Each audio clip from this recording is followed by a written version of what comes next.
Sir పిల్లల పైన మీరు చాలా డెప్త్‌గా ఆవేశాన్ని, ఆక్రోశాన్ని చాలా స్పష్టంగా చెప్పారు సార్. చాలా సంతోషం. ఎందుకంటే మీరు బాధతో చెప్తున్నారో నాకు అర్థమైపోయింది. సో, ఒక పాయింట్ ఆఫ్ వ్యూ ఏందంటే యూపీఎస్‌సి అది చాలా నిష్టగా, చాలా పద్ధతిగా ఎక్కడ చిన్న రిమార్క్ లేకుండా ఎగ్జామ్స్ నిర్వహిస్తుంది. అవునండి. అది చాలా సంతోషకర విషయం. అవును. ఇక్కడ తెలంగాణ పబ్లిక్ సర్వీస్ కమిషన్‌లో బోర్డ్ మెంబర్సు, చైర్మన్‌లు, నిపుణులు ఇంత వ్యవస్థ ఉండి కూడా పదే పదే ఎందుకు విఫలమవుతుంది? దీంట్లో ఈ ప్రాబ్లమ్ ఏంటి?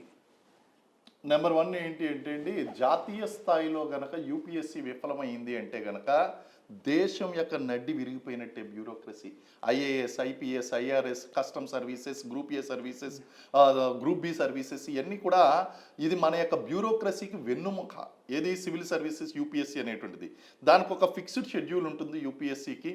అలాగే అక్కడ చాలా ఫిక్స్డ్ రూల్స్ ఎస్ఓపీలు అనేటువంటివి చాలా ఫిక్స్డ్గా ఉన్నాయండి.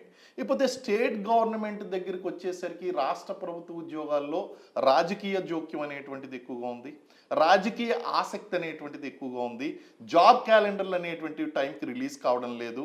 మేము ప్రిపేర్ అవుతున్నప్పుడు ఖచ్చితంగా అంటే సుమారు 25 సంవత్సరాల క్రితం ఉన్నటువంటి సిచ్యువేషన్ మీకు చెప్తున్నానండి. 25 సంవత్సరాలు ఇదే అశోక్ నగర్లో మేము కాంపిటేటివ్ ఎగ్జామ్స్ ప్రిపేర్ అవుతున్నప్పుడు సంవత్సరం విడిచి సంవత్సరం గ్రూప్ 1నో గ్రూప్ 2నో ఏదో ఒక ఎగ్జామ్ వచ్చేటువంటి సూచనలు మాకు కనిపించేవి.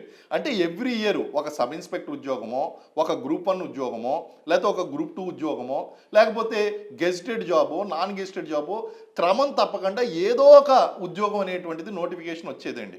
కానీ మనం ప్రస్తుత పరిస్థితులు కనుక చూసుకుంటే ఒక గ్రూప్ 2 నోటిఫికేషన్కి మరో గ్రూప్ 2 నోటిఫికేషన్కి దశాబ్ద కాలం పడుతుంది. పంచవర్ష ప్రణాళిక కింద తయారైందండి.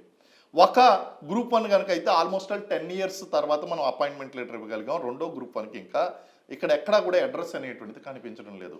ఇలాంటి పరిస్థితుల్లో పిల్లలు ఏంటి అంటే యూపీఎస్సీని ఎంచుకోవడం అనేటువంటిది ఎక్కువగా జరుగుతుంది. కారణం ఏంటంటే క్రమంగా మనం కనుక లోపాలు సవరించుకోవాలంటే అది ఏపీపీఎస్సీ కావచ్చు, టీఎస్పీఎస్సీ కావచ్చు, ఏదైనా సరే ఒక క్రమ పద్ధతిలో 5 ఉద్యోగాలకి 10 ఉద్యోగాలకి 20 ఉద్యోగాలు ఇప్పుడు యూపీఎస్సీ ఎందుకు చేయగలుగుతుందో మీకు చెప్తాను.